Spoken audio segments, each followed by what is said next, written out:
Hello, everyone, and welcome back to the Boogie Board Tiki Bar. Today, I am delighted to be joined by Chrissy Manzano from Nashville, Tennessee. She is the CEO and co-founder of Blueprint Expansion. Chrissy, thank you so much for joining us today. How is your week going?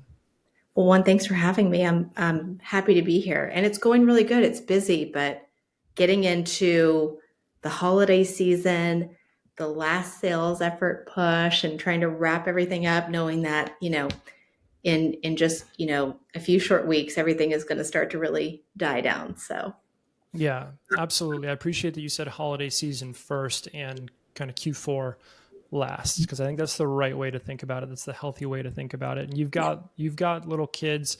Is there a favorite between Thanksgiving, the holiday season, Halloween, all that's in there? great question. So my husband and I have always been fanatics with Christmas, and I think my kids love it too. But I would say Halloween is definitely tied with that now because our kids love it so much. And so Mm, we've gotten really, really into it. It's kind of full circle again as adults. So we're able to really, kind of find different viewpoints of joy now that we have kids who want to celebrate that holiday versus before we had them, we phased out of it a little bit. We still had some fun things, but I would say Christmas and Halloween are probably tied. those are good ones. Those are good ones. I'm kind of the same way. There's like an age where Halloween like makes a little less sense, but then it boomerangs back. Um, but I want to get started getting to know you with your sort of professional origin story, if you will. I imagine that when you were 10, 15 years old, you did not know about leading a recruiting firm and kind of being in sales in the tech industry, but maybe you did. Can you take me back to a younger Krissy and tell me kind of what you were thinking about from a career standpoint at that age? Yeah, so I wanted to go into entertainment. It's one of the reasons, shocker, that I moved to Nashville. But I had done an internship at CMT the summer of my going into my senior year. And it was honestly one of the best summers of my life. It was so fun, really cool experiences, as you can imagine. And I loved Nashville. And I'm from Lexington, Kentucky originally. So it wasn't that far away. I'd been going to school in Texas, so realized I didn't want to be that far away from my family. And Nashville seemed kind of like the perfect in between. And I felt like I could easily move up here. I'd already, kind of had some established roots, especially doing that internship. But that was probably the worst time you could try that because it was 2009 when the Hmm. entire economy crashed. So, So no perfect openings to just become a country music star right away. nope, nope. And I had done a lot of like the production side, so I thought this would be a great way to do that and maybe do some songwriting on the side. And so, entertainment is not where you can make money in the sense, there's a very small percentage that can make a lot of money from that, right? And you honestly have to go years probably not making anything in order to do that. And Yeah. so, but they weren't even, a lot of them will hire 1099s. They don't necessarily have a lot of full time positions. So there was nothing open. So I have to pay bills. So I ended up taking a job at this company that was hiring a lot of young folks out of college called Service Source at the time. And it was a sales job. And I go, well, I'm just going to do it until I can get back in to that when the economy gets better. And so I took it, and it honestly was a life changing pivot moment for me. And realized I loved sales. I loved all the people that I worked with. And this was actually something from a business standpoint that really, matched what I wanted to do, even though I didn't know fully what that end goal was at that moment. So, I imagine a young person just graduating from college, taking this sales position kind of out of necessity, but you end up with this like really strong love for it. Is there a moment when it clicks and you're like, oh, okay, I'm good at this. Like, there's something about this that I really like. Does anything stand out? Yeah. So I I was winning our mini presidents clubs. We had every quarter, they were called stars trips. And I remember my manager and other people were like, you are so good at this. You're rising above others on your team. You're number one. And so it really, for me, it kind of, took me back and I was like, oh, I didn't realize how good I was at this. It just kind of came naturally to me. Hmm. And so that's where I started really looking into it. But I was also really enjoying what I did. I've always had a very good work ethic and believe that, no matter what your passion is, if you're going to show up to work, like give it your all. And so I did that and I felt very fulfilled. And I think for me, just even in the sense of how I grew up, finding safety and security and stability was really important. And so I got all of those things plus fun. So it really checked a lot of boxes that at the time I don't even think I realized I needed checked. And I loved it. And I was actually pretty nervous about taking it because I think my salary was like $29,000. It was really low. And then you had bonuses because I was an inside sales rep. Yeah. And I remember in my college in the business administration building, they were like, everyone who graduates here on average makes $40,000, which back then was actually a pretty decent salary. I have since then given feedback to a lot of colleges, say don't do that because it's fine to highlight, but what you do is you make students feel less than if they're not getting that. And it could actually make them choose jobs that are not going to help them with their trajectory. And while ServiceSource didn't pay a lot of money, what it did was catapult my career because it was almost like being an executive in training, right? The amount of responsibility they gave you, what they pushed you for. And some people could say, well, they were utilizing you to do a ton of things at a cheaper price. And that's not wrong. But the experience I got young is what has now enabled me to have the skills and the ability to be agile in what I do, hence coming all the way over to recruiting at the end of the day and running my own Yeah, company. that makes total sense that you would give that feedback. I had never thought about it that way, but actually, you triggered a memory for me that I probably had never thought about. But I remember calling my uncle when I was graduating college to discuss my entry level salary, which was probably like $4,000 in either direction between the two options, and thinking it was the end of the world. Yeah. And some reframing is hard for that age, but Yeah. ultimately, pretty important. So it's good that you're kind of pushing that back into the system. I'm curious about your next steps. You obviously kind of catch on right away as a sales rep. You have no problem grinding at it, and then you become a sales leader.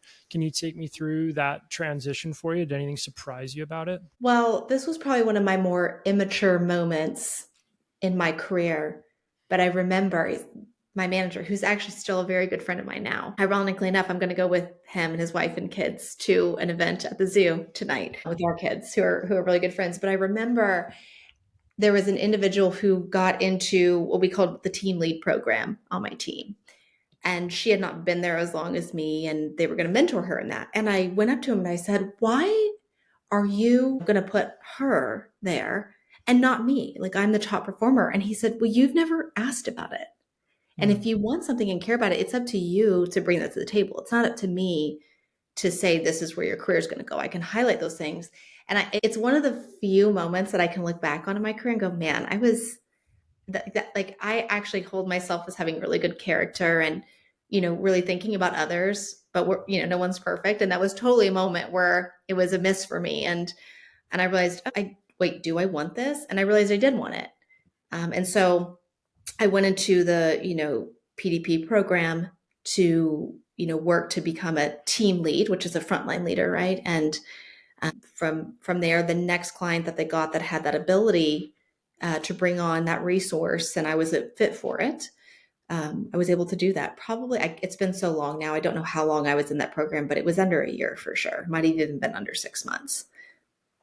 And then you go on to a couple of different companies throughout your career as a sales manager, and then as a director and senior director of different sales team. Can you talk me through your sort of evolution in people leadership from the initial phase of deciding, okay, I do want this, and then I think it's always hard when people get started in people leadership, like Yeah. realizing that it's actually something quite different than direct selling. What was that like for you?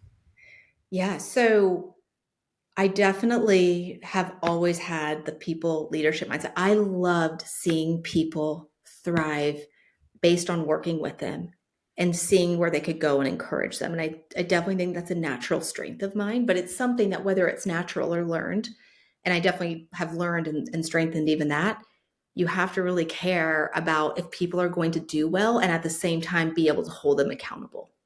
And so when I started as a team lead and a leader, I think people always felt that I cared. That was never a question. Mm. What I would do and what I learned, as I move forward is sometimes you need to wait to give the feedback. People will say, give it immediately. And I have found that is probably well-intended advice, but it is not realistic. And I would strongly recommend not to do that because not everyone's ready for feedback.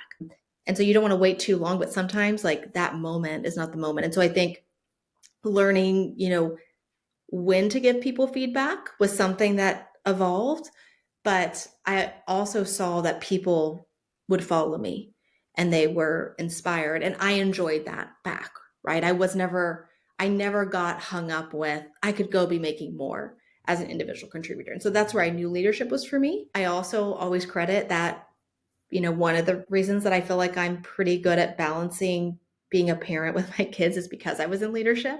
So, it's one thing to deal with a child that is irrational and has a lot of emotions. It's another thing when you're dealing with an adult. That's worse. I can absolutely tell you that's worse. And so it really challenged me and to learn the different, personalities and how to work with folks. And I liked always conquering that.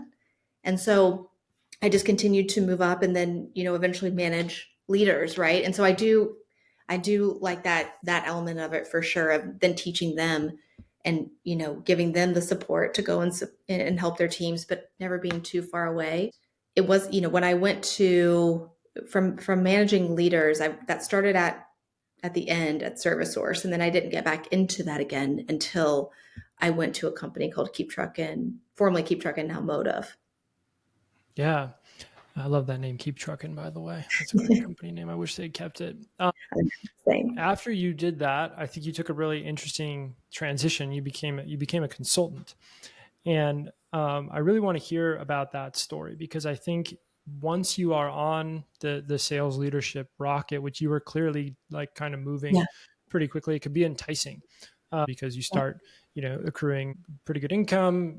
You start to build your Mhm. network in a way that's really strong. So to say I'm willing to try something new, even though it's a consultant at sort of a relevant industry, is a pretty big jump. Can you take me through that transition? Yeah, absolutely. So I'll start by saying all of the moves that I've made, people were constant like, why are you doing that? When I left my first job, they're like, you are on path to be one of the first or, second female directors here. Why would you go and start over and be an AE? Right. And then the other one, why would you go and go to a company called Keep Trucking? And people literally laughed at me when I told them that. Right. And, what are you doing? And what I've always found is I really try to, what makes the most strategic sense for my career to make me as well rounded as possible in the function or the area that I want to be in. And I don't really care what anyone else thinks because they don't wake up every day and pay my bills and feel my stress or happiness. I do. And so that's one thing that I've, I don't know if you want to call it blessed or just good EQ, but I have always been able to kind of, make those decisions. And so when it came to, leaving Keep Trucking and going into consulting the recruiting, so I got to experience being a GM on top of leading a team, right? We went from myself to over 100 people in the Nashville office that I built, Mm. literally hired construction workers. I got grants, all of these things, right? Within less than a year and had massive revenue growth. And it really opened my eyes to see when I am at an organization where I don't have, I'm really like, the reins aren't on me. Look what I can do. If you had told me you were going to do this while I was pregnant with my first child, I would have been like, are you crazy? And so I thought, well, that was the first time that made me think about entrepreneurship. What if I went and started my own company and there's no reins held on me, right? And so there was that. I was, wanting to also, as I had my first child, my daughter, realizing that I kept having people look at me like I had peaked. You're not going to be able to continue doing this and rising. And so I also had this personal conviction that I wanted to prove out that I am not held back by having kids. I can be an awesome mom and also like have an incredible career and show up in all the ways that I want to. And I could not find anyone willing to say that out loud consistently to me or just anywhere. And so I was like, well, I'm going to go prove that out. And if I prove it out, I'm just never going to stop saying it, and people will probably get sick of it. But so that was my kind of push to go from there. And everyone's like, "What are you doing? You have this incredible career. You're like leaving it." So that was another time no one really understood. They thought you're just not telling us what's happening. I'm like, no, this is really why I want to go do this. And so when I left, I was that consultant scale I started with, and in doing that had reached out to me, and I told him what I was going to do. And his name's Jake Dunlap. He's one of our advisors today. And he said, well, because we had hired him at Keep Truckin', why don't you come work for me as 1099 while you build your company? So went and decided, hey, I'll keep my skills sharp. I'll be able to work with all these companies while we do Blueprint, which version 1 was not recruiting.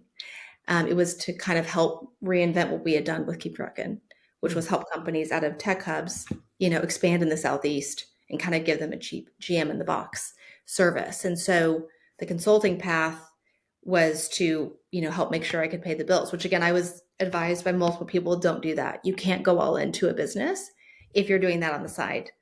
And I thought, and I promise, I actually really do listen to people. I take their advice, but it doesn't make any sense. Like, I'm not willing to go into massive debt, and I don't think I need to. And my company doesn't need to raise money. So I have to make money. The stress is not what drives me. It's not what drives a lot of women. We can do it. We can push through it. But it's not something that makes us just all of a sudden rise to the occasion and push through, especially in the business world. So that was kind of my journey with that until we started making revenue, where I could kind of peel off the consulting piece. That's a really interesting kind of piece of the story. I know Jake a little bit here in Austin. I was actually on his podcast the other day. I had tons of respect for scale. I'm curious. Yeah. So you've had all these learnings about what you did at Keep Truckin', what you did at your previous companies, and you're doing this as mostly a side hustle. But I would imagine that becoming a consultant, having to test out a blueprint at different companies is like pretty valuable in continuing your own learnings. What about the work that you were doing was maybe a surprise or a help to you in what you were doing going forward? Well, so the consulting was actually separate from Blueprint. I mean, Blueprint really was like, there was nothing that really crossed over there until the very end. But, we started Blueprint in January of 2020, which is an awful time to have started a business. And so we got to the end of the year. I had just had my son, my second child, so I was on maternity leave, and we had made no money. And so there was one company that I had been a fractional VP of sales for. And he said, I want to expand more into the US. He had some people there, but I want you all to help me with that. And so we said, great, we'll help you do that in Nashville. Here's all of our services of how to find workspace and connect with the government and local chamber and, finding talent, all these things. And so he said, great. So we signed a contract. And after he signed the contract, he said, I just want you all to do recruiting. And we're like, what? No, I just want you to do recruiting. I don't care about any of the other stuff. And we thought, well, we've made $0. We're at the end of this rope of like, at least if this business fails, I can say I made $1 from this. And I had said this whole, year plus of playing this company, if Blueprint ever becomes a recruiting company, I will let it burn to the ground because I have zero interest in being a recruiter. I had no respect for the industry at large. Not, there's a lot of individuals I respect, but not the industry. And so, because it just has a really bad rep, for multiple reasons. And so beggars can't be choosers. So we did that. And then we all go, there's 3 of us at the time, and we go, this is a little bit easier than managing a North American sales team and hiring.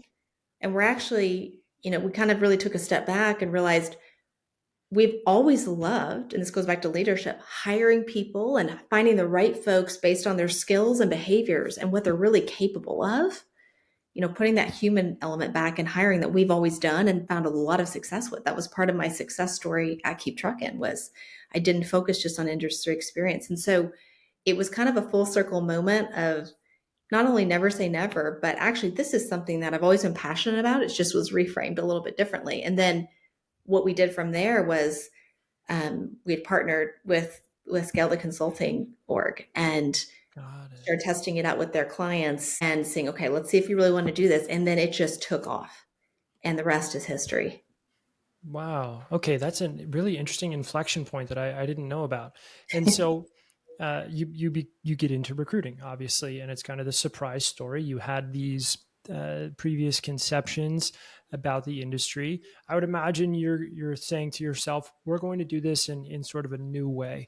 We're going to have the blueprint approach to it." How long does it take to really figure out what that is? And can you tell us kind of what makes blueprint different? Yeah.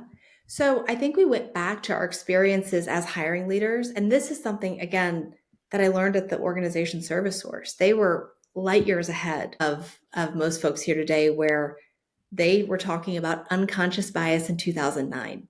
And it's part Mm, of how they had so much success back then, how you interview, right? And how to make sure you've got a structured way to score someone and not interview. You can't go in and make a decision if you're going to hire someone from one interview, but you can assess some, not all of the competencies. And so I use that playbook that I had learned, right? And then kind of built upon it and said, okay, we're going to hire what we called at the time non-traditional talent, all the people that actually are going to be killer, but you know, folks will miss because they get so caught up in industry experience. mm, And we're going to just focus on sales individuals, right? That would, because we were former sales leaders, so we can partner with you and hopefully have some credibility there. And we're going to do intense screens, right? We're not just going to do, hey, do you check the boxes with comp and do you have X amount of years of experience? We're going to screen them as if, we were a hiring manager, but getting part of that done. And so that was kind of our specialty, or how we, quote unquote, try to differentiate ourselves in the beginning, which to some extent worked really well. I think folks felt like, well, they were former sales leaders, former operators. They had a lot of success, so they can understand what I'm going through and, what I'm looking for, versus a lot of recruiters will take the job description and they'll ask some questions on it. And that's where they go. They don't necessarily always go deeper, right? mm. And really understand the company value prop and things of that nature.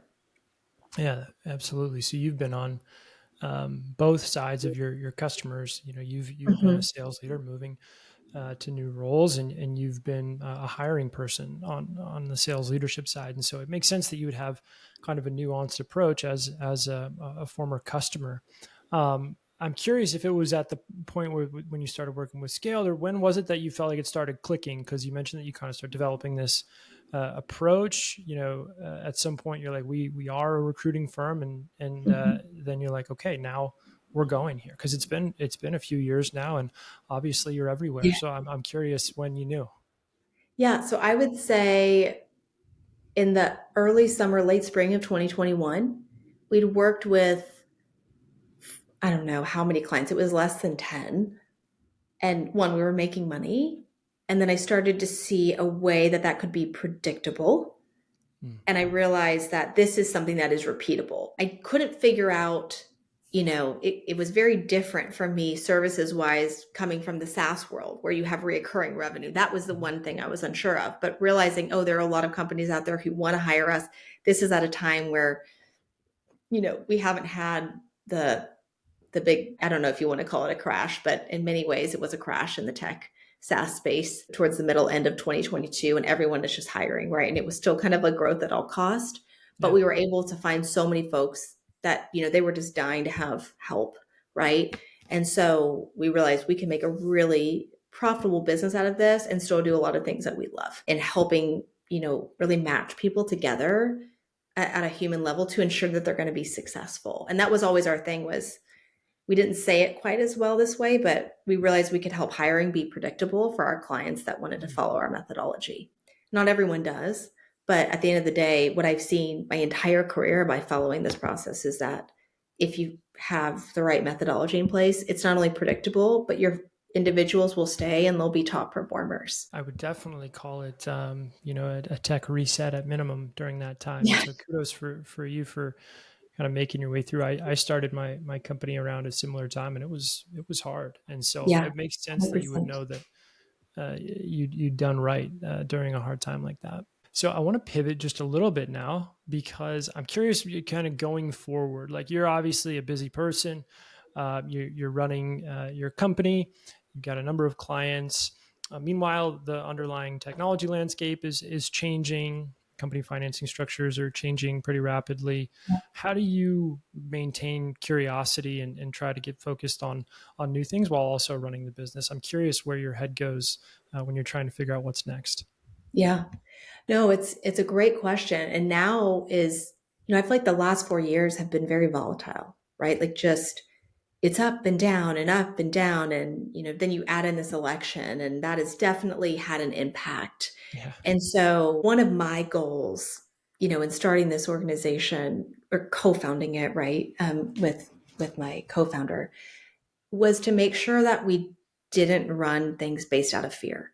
But at the same time, as we have to pivot and try to do new things, we really have to understand our customer, right? It sounds so simple, but I literally, if I look back, I'm like, man, I wish I had started this earlier, some type of service offering or some type of process, but I was overcomplicating it. Just the simplest things matter. But I think understanding your client and what, their pain point or pressure point is, right? Right now, everyone is afraid to hire to some extent. Everyone is afraid to buy. Everyone, and then that makes selling a lot harder, right? Yeah. And so if you're going to buy something, you better get an ROI on it, right? It's no longer spend money to fix things or to get growth. It is only, spend out of necessity, and everyone's watching. And so that's really new from how we've operated for the past 15, 20 years in tech. So that obviously affects us directly as a recruiting company, right? Everyone's trying to figure out, well, I've got to hire, but I'm not hiring 5 people. I'm hiring one person, and I might just try to use my network for that because I've got to get the right person. There's a lot of fear that's driving decisions. And Mm. so one of the things that, we have tried to do is with recruiting, one of like our more recent pivots is creating what we call like recruiter and residency, which is where we just have a flat fee for unlimited number of hires per month for a set amount of time. In because we have such an efficient process and high hit rate of success. And so I look at my customers and think if they're so nervous about how much they could spend, right? When they have more than one hire, of course, how do I help them where it's beneficial to my business, but it's also beneficial to them to where we can kind of relieve that pressure. And so those are things that going through those challenges, thinking about what can I offer that can still make smart sense for me, but also be a benefit to them so they don't feel like they could be hung out to dry. And I think that is something that you always have to be thinking about, but also making sure that like bad business is bad business, whether it's you're doing really well or really bad. So we also have to be on the lookout for that, and make sure we choose wisely and say, can we really do this? Because it takes away all the focus when you have that energy. It's a really interesting thing that you mentioned the more predictable revenue, more predictable price, I should say, concept, because I think we've seen both sides of this right now in technical product usage, where usage based billing is a big thing. Yes. But when you actually look at the contract structures that are being deployed, when the teams get those, they actually don't want it. They want to have usage based billing, but with a predictable layer. And so I Yeah. love that you sort of went back to basics there and had enough confidence in your own team and process to say, look, flat fee, you're going to have this type of value out of it, and let's just make this simple. Yeah. Absolutely. So you work with, I imagine you come across a lot of people that are thinking about their career on both ends of the spectrum.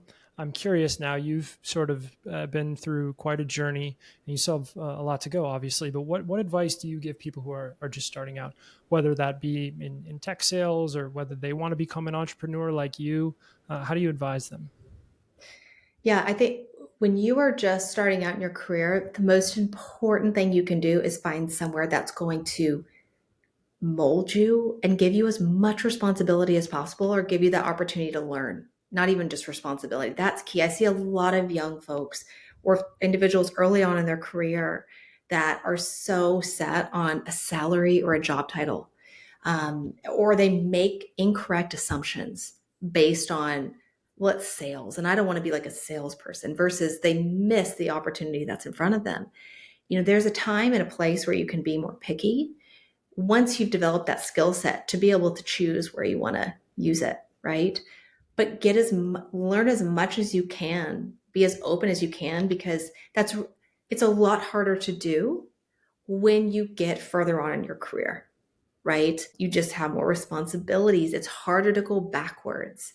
And so, that's for folks starting out in their career, that's my biggest advice, is find somewhere that is going to give you a lot of opportunities to kind of have a sneak peek behind the curtain, or try a lot of different roles. Don't like, when I was 22, I did even up until probably like 25 to some extent, like I didn't really know what the future held. I mean, even when I was 30 years old, if you were like, are you going to start your own company and recruiting firm? I'm like, what are you talking about? Right. So you never really know, but take opportunities that are going to give you the learnings where you can go, and really find out what you love, because that is what is going to be the most strategic key to your success. And I think once you find that, it makes the next moves easier, right? I think that's where I was always able to make those decisions that folks were like, what are you doing? Why would you go there? Because I didn't have the ego in the way to go to that, to make that move, because I saw it for what it was. And it was an opportunity that was going to make my career stronger, and it was going to make me stronger. But when you don't have that understanding of what you love, because you haven't tried those things, ego often can get in the way of where you go and how you make decisions. And that's where you can just see people spiral, because Mm. they realize at the end, oh, this is not what I want to do. And I am now at this point in my life, I don't even know how to start over. And sometimes, you know what? If you've gone all that way, it's never too late to start over. Don't make assumptions that you're too old or whatever, but you might have to do that for a year or two to get where you want to be. But the longer you wait, right, you could be missing out on that. So, That is incredible advice. And I think I'm going to end the interview there because I really love that as sort of a final, incredibly hopeful and thoughtful takeaway. Krissy, thank you so much for taking the time to chat with us today. We'll link to Blueprint Expansion in the show notes so that everyone can check it out. And Krissy, we'll look forward to staying in touch. yeah, absolutely. Thanks for having me.